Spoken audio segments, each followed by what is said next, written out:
రామచంద్ర నాయక్ గారు పదే పదే అడుగుతున్నారు. నాది గిరిజన ప్రాంతం, ఇక్కడ మా గిరిజనులు చాలా మంది ఇబ్బంది పడుతున్నారు, వాళ్ళకి ఇల్లు తప్పకుండా ఇయ్యాలని గౌరవ ముఖ్యమంత్రి గారిని నన్ను పదే పదే అడుగుతున్నారు. రెండో విడత రేపు ఏప్రిల్లో ఇస్తున్నాం. అది రెండో విడత కాకుండా మూడో విడత ఇస్తాం, నాలుగో విడత కూడా ఇస్తాం.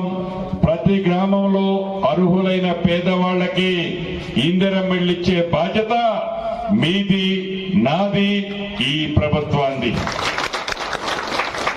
అంతేకాదు పట్టణ ప్రాంతంలో చాలా మంది పేదోళ్లు పొట్టగొట్టు కోసం ఈ టౌన్ ప్రాంతాల్లోకి వచ్చి నివసిస్తున్నారు. కొంతమందికి ఇళ్ల స్థలాలు కూడా లేవు. ఇళ్ల స్థలాలు లేకుండా ఇల్లెట్లు ఇస్తామనేది కొంతమంది ఆడబిడ్డలు ప్రశ్నిస్తున్నారు.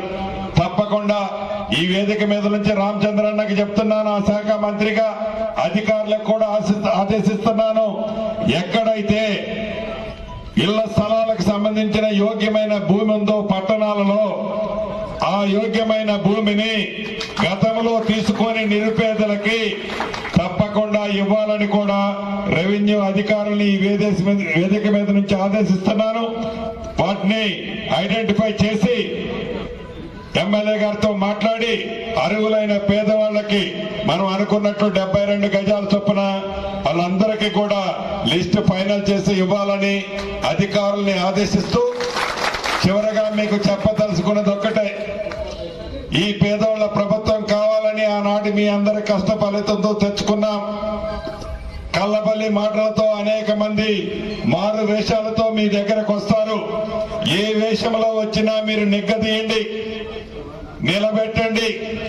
ఈ ప్రజా ప్రభుత్వానికి అండగా ఉన్న ఈనాటి ప్రభుత్వాన్ని ఈ రాబోయే 2-3 రోజుల్లో వచ్చే అభ్యర్థుల్ని మనస్ఫూర్తిగా చల్లనైన మనసుతో ఆనాడు రామచంద్రన్నను ఎలా దీవించారో ఆశీర్వదించారో వీటిలో కూడా ఆశీర్వదించాలని మనస్ఫూర్తిగా మీ అందరినీ